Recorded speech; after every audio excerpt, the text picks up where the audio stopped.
From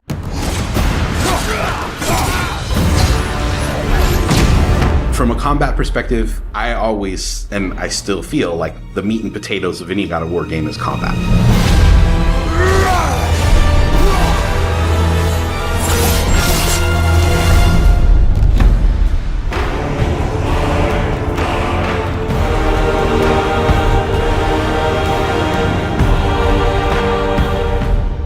My name is Roberto Clemente. All my friends call me Bert. I'm a senior combat animator here at Sony Santa Monica. My name is Kim Nguyen, and I'm a gameplay animator. Hi, I'm Sabra, and I'm a senior VFX artist on God of War Ragnarok. My name is Grace Pan, and I'm a gameplay animator in God of War Ragnarok. Hi, I'm Stephen O'Hara, GBA, combat designer on God of War. And I create interesting and memorable creatures that players like to attack and defend against. As an animator, you gave life to characters. You make them move, you give them personalities, you give them weight.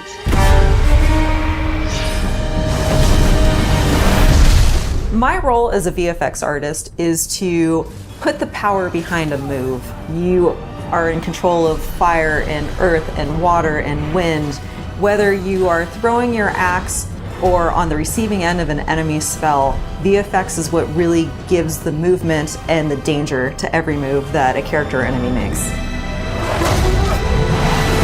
I work really closely with the design team and the tech art team on this project specifically. We actually work a lot with camera, along with the guidance of our great camera team, so I find myself doing fight choreography sometimes.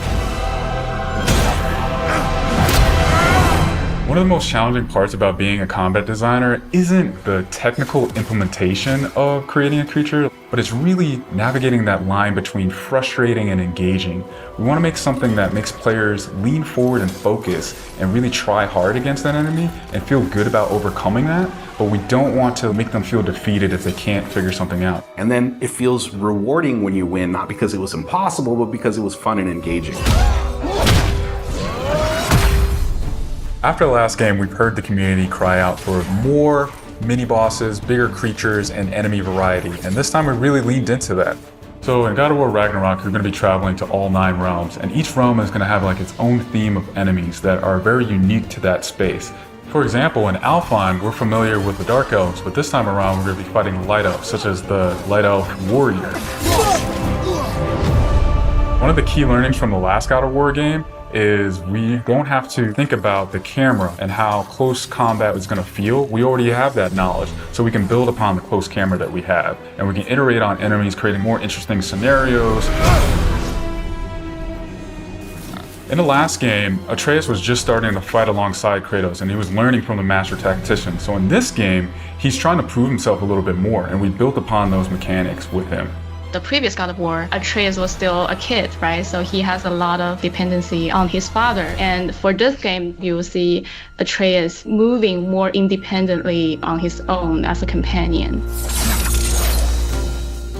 In regards to VFX for Kratos, I think what the players really love is the powerfulness of it. When you are playing as Kratos, you really do feel like the God of War. And moving into Ragnarok, we want to really make something bigger, make it stronger, make it more of a spectacle. You want them to be like, oh my gosh, I didn't know that the Blades of Chaos could get even better, but look at that. So as Kratos gets more powerful, he's going to have access to newer combos and newer abilities that will increase the combat depth of each weapon. For the Blades, one of the moves that I've really enjoyed from previous God of Wars is the combat grapple, and we're going to be bringing that with a new twist. I'm very excited for players to try the blade grapple traversal moves. That brings so much more speed into the movement and the dynamic feel to it. One of the ways we've expanded Kratos combat this time around is we've given more utility and choice to the shield loadout. If you are a parry person, you could really go for a shield that gears towards parrying. If you're a big blocker, then you could choose a shield that will really match your playstyle. One new mechanic or element that I'm really excited about is these combo finishers. Building up the stun meter this time around is going to lead to different ways to basically decapitate the enemy. You're going to be able to choose, which weapon you want to have when you kill a guy. Another feature that we've added for Kratos is his new pre-fall attacks. You could jump off a ledge, and if there's an enemy below you, you could slam down on him. There's such an emphasis on verticality in some of these fights that it's super engaging. And as Kratos, now that you have so much mobility and that you can also take advantage of that verticality, I think it just adds such another interesting layer to a fight. In God of War Ragnarok, we've enhanced the Kratos and Atreus duo. He's going to initiate a little bit more and be aggressive. He's going to fight alongside you and sometimes even surprise you with his combo abilities too. Some of the new expanded companion actions that you'll see Atreus do leverage the fact that he's older now, he's bigger now. And he's different from Kratos, so his magic has a different flavor. Not only that they fight side by side together, there are also a lot of mini games and player interaction moments. For example, like the puzzle systems and the set pieces. You definitely will see a lot more collaborations between father and son.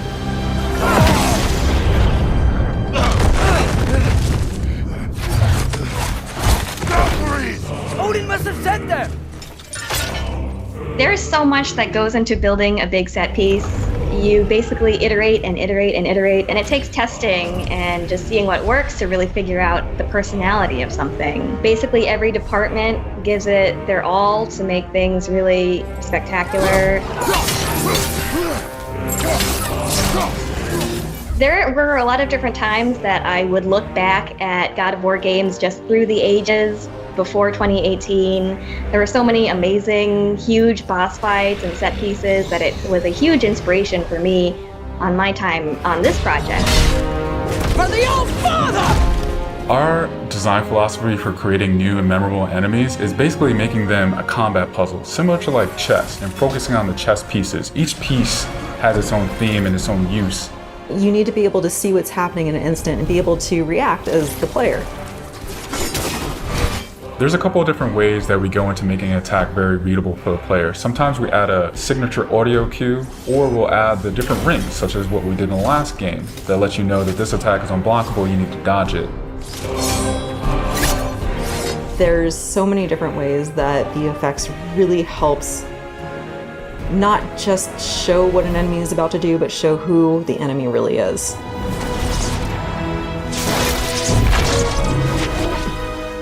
Everything you design has to be surrounding the essence of the character and a story. It's what makes it believable and memorable in the first place. I think what I'm most excited about is for players to experience the diversity of enemies that this game has to offer. You will be fighting everything from small little creatures to things that will take up the entire screen. All of their designs run the gamut. I think each one looks so much different from the next one, and each of them have their own play styles and their own little fantasies that go into it. And so I think if you are really into Norse mythology, you'll be very interested to see how Sony Santa Monica has taken some of these creatures and interpreted them for God of War.